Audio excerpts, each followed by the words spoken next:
Akkam jirtu kabajamoota fi jaalatamtoota hordoftoota keenya bakkuma jirtanitti nageenyi keenya kan kabajaatiif kan jaalalaa isin haa ga'u isin hin jenne suuraan oduu sa'a kana qabannee dhiyaannee jirra. Hanga dhuma sagantaa kanaatti nu wajji turuudhaan itti bohaaraan affeerraa kenna. Oduu wayitaawaa akkasumas oduu ammee yookaan breaking news hedduu isiniif qabannee jirra. Wajji turuudhaan itti bohaara.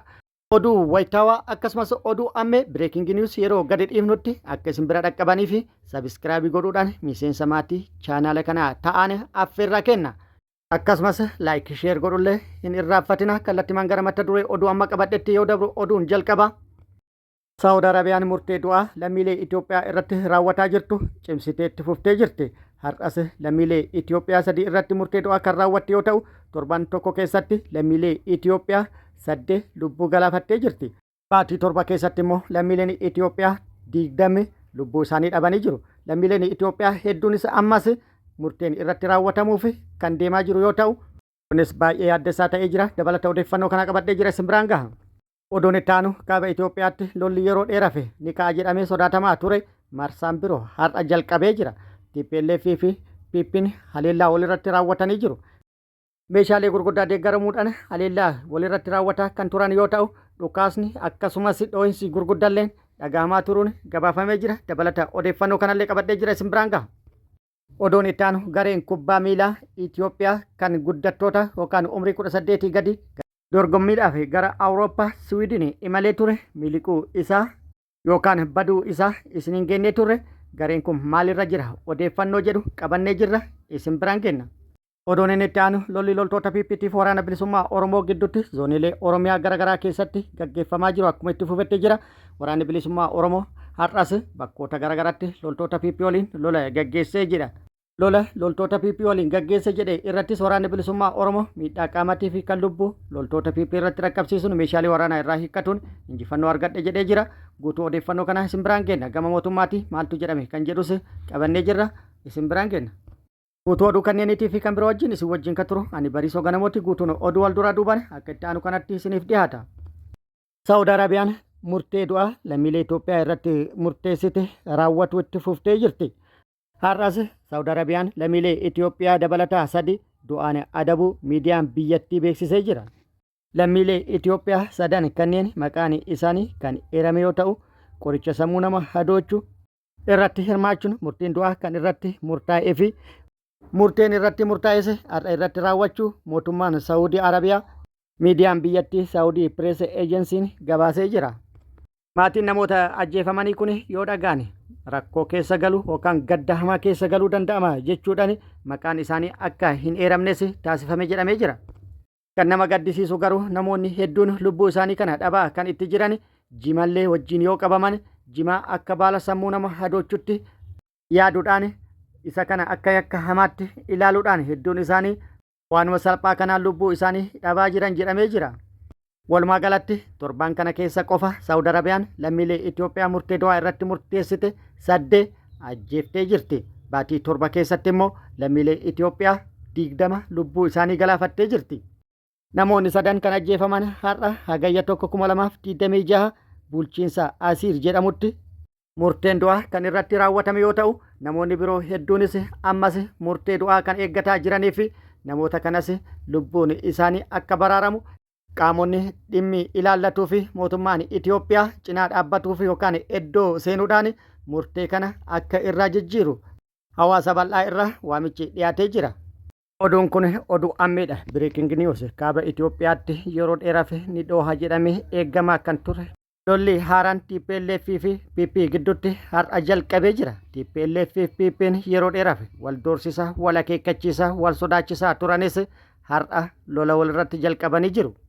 PP'n lola kana TPLFtu haleellaa irratti jalqabe jechuudhaan himataa jiru. TPLF illeen haleellaa kana kan jalqabe PPdha jechuudhaan himataa jirti.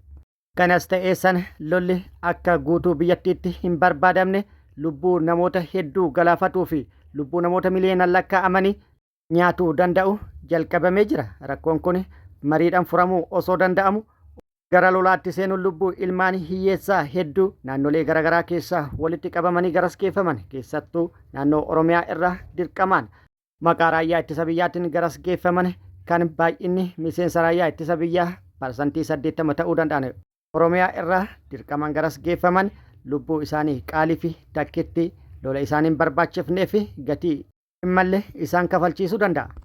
Lola kaabaa kanaa miti akkuma guutuu biyyattiitittu lolli hin barbaachisu nageenyi bu'uu qaba.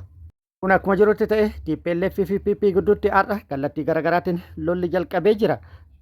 Lolli kun kallattii daangaa Suudaaniin Sharariinaa fi akkasumas Barahat bakkoota jedhamaniin akkasumas Walqaayitii fi Humara Maayikaadiraa kallattii jedhamaniin kan jalqabe ta'uu maddeen odeeffannoo garaagaraa gabaasanii jiru.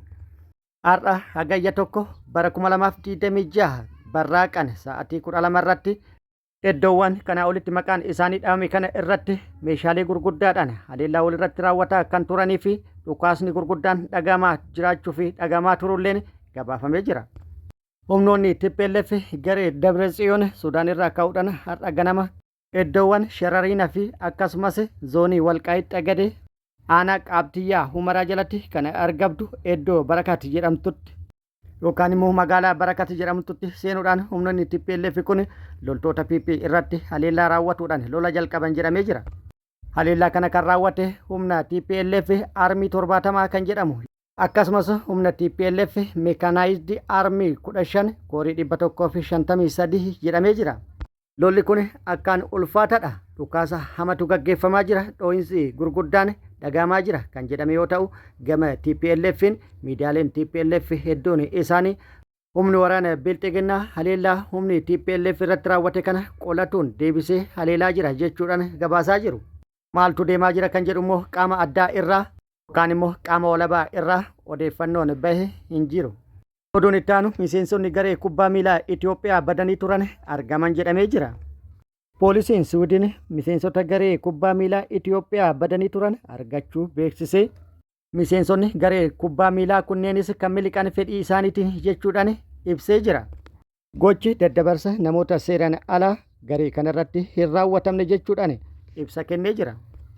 Taphattoonni garee kubbaa miilaa Itoophiyaa kun baay'inni isaanii 20 kan ta'e dorgommii kubbaa miilaa guddattoota umrii 18 gadi dorgommii Gootiyaa Kaap bara 2026 magaalaa Gootenbergitti gaggeeffamee ture irratti erga hirmaatanii booda kan badan.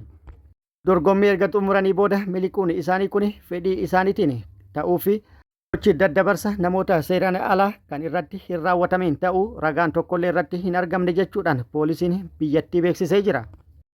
Miliquun taphattootaa kun erga dhagamee booda Federeeshiniin Kubbaa Miilaa Itoophiyaa ibsa baasee ture. Ibsa baaseenis gareen dargaggootaa kun gara Iswiidin kan imale tattaaffii dhuunfaa isaatiin malee garee biyyoolessaa Itoophiyaa kan bakka hin buune jechuudhaan ibsa kennee jira.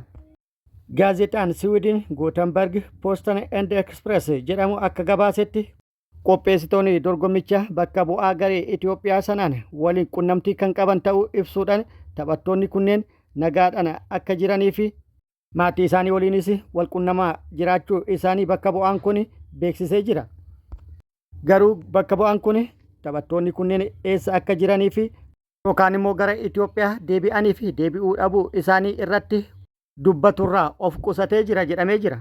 Odeeffannoon gama biraatiin jiru gareen kubbaa miilaa Itoophiyaa kun gara biyyaatti deebi'uu fedhii yookaan hin qabaanne taate hin dirqisiifamu jedhamee jira. Gara Itoophiyaa deebi'uu fi deebi'uu dhiisuun fedhii isaaniitti irratti hundaa'a jedhamee jira. Federeeshiniin kubbaa miilaa Itoophiyaa garee kana waakkatuun isaa immoo komii kaasee jira. Dhuunfanis ta'e akka biyyaatti gareen kun dorgommii kanarratti kan hirmaate maqaa Itoophiyaatiin. Gareen kun odoo qabxii gaarii kan galmeessu taate federeeshiniin kun ni waakkata jechuudhaan gaafiin kan ka'e yoo ta'u yaadonni hedduulleen irratti ka'anii jiru. Oduun itti aanu lolli loltoota PPT fi waraana bilisummaa Oromoo gidduutti zoonilee Oromiyaa garaagaraa keessatti gaggeeffamaa jiru akkuma itti fufetti jira. Waraanni bilisummaa Oromoo har'as bakkoota garaagaraatti lola loltoota PP waliin gaggeessuu fi loltoota PP waliin lola gaggeesse irrattis miidhaa guddaa kan qamatii fi kan lubbuu dhaqqabsiisuun injifannoo argadhe jedhee jira. Lola kanas kan gaggeesse kibba baha Oromiyaatii fi akkasumas lixaa Oromiyaatti yoo ta'u kibba baha Oromiyaa Arsii baha aanaa Seeruu Abbaasitti gaafa adoolessa 30 halkan mooraa waraana PPTtti seenuudhaan haleellaa irratti raawwatee miidhaa guddaa irratti dhaqqabsiise jedhamee jira. Aanaa Seeruu Abbaas magaalaa Aanichaa ganda duwwaa tokkotti halkan sa'a 4tti mooraa waraana PPTtti seenuun haleellaa irratti raawwateen hedduu madeesse hedduu addunyaa kanarraa godaansee kan hafte guutumaan guututti mooraa waraana PPT fi akkasumas magaalattii keessaa yaasuun bittinneessee baqachiise jechuudhaan odeeffannoon nu ga'e ibsee jira. Erga bari'ee loltoonni halkan baqatan kunneen gara mooraatti deebi'uudhaan waraana bilisummaa Oromoo dura akka dhaabbachuu hin dandeenye fi humni dabalataa isaaniif yoo eda'ame malee achi turullee kan hin dandeenye. Yoo humni dabalataa isaaniif kan hin dabalamne taate immoo mooricha san keessa turuu akka hin dandeenye himuudhaan mooricharraa akka jijjiiran gaafatan jedhamee jira. Haaluma wal fakkaatu waraanni bilisummaa Oromoo zoonii lixa Oromiyaa aanaalee garaagaraa keessatti har'a loltoota PP waliin lola cimaa gaggeessuu beeksisee jira. Haaluma kana waraanni bilisummaa Oromoo zoonii lixa Oromiyaa Horroo Guduruu Wallaggaa aanaa Horroo Bulluqitti har'a adoolessa 2026 barraaqan loltoota PP irratti haleellaa raawwatuun miidhaa qaamatii fi kan lubbuu irratti dhaqqabsiisu odeeffannoon gamas irraa baate ibsitee jirti. Haleellaa raawwateen hedduu kan addunyaa kanarraa godaanse yoo ta'u hedduu madeessuun meeshaa waraanaa hedduu irraa hiikkadhe jedhee jira. AKM 6 fi meeshaalee waraanaa biroo irraa hiikkatu waraanni bilisummaa Oromoo beeksisee jira.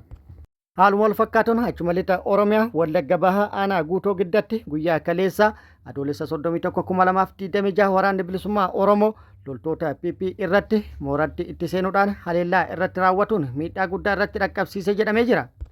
Aanaa Guutoo Giddaa ganda Keenaafi jedhamutti kan argamu mooraa waraanaa PP ganamaan yookaan barraaqan itti seenuun haleellaa raawwatee tureen loltoota PP hedduu addunyaa kanarraa godaanse hedduu madeesse meeshaalee waraanaa hedduus irraa hiikkatuun injifannoo irratti argatu waraanni bilisummaa Oromoo bakkichaa beeksisee jira.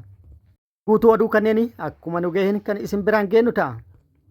Bakkoota lolli itti gaggeeffame kanaan wal qabate gama PP'tti wanti jedhame hin jiru ta'ullee PP'n yookaan humnoonni PP namoota nagaa irratti haleellaa raawwatuun lubbuu galaafatu itti fufanii jiru. Har'as mucaa ol adeemaa barataa kutaa 7 kan maqaan isaa Mararaa Girmaa Tolosaa jedhamu obboleessa keettuu waraana bilisummaa Oromoo keessa jira jechuudhaan guyyaa kaleessa adoolessa 31/2026 ajjeesanii jiru. Mucaan kun dhalataa godina Qeellam Wallaggaa aanaa Yaamaa Walale yoo ta'u achumatti loltoota raayyaa ittisa biyyaatiin haleellaa irratti raawwatuun lubbuu isaanii galaafatan jedhamee jira. Kabajamoota fi jaalatamtoota hordoftoota keenya oduun ammaaf qabanne kan hanga ammaa kana guutuu oduu wajjin isin wajjin kan ture ani Barisoo Ganamooti. Hanga yeroo itti aanutti deebinee wal agarrutti nageenyi Rabbi isiniif haa baay'atu. Nagatti nu turaan hawwii kenna nagatti nu tura.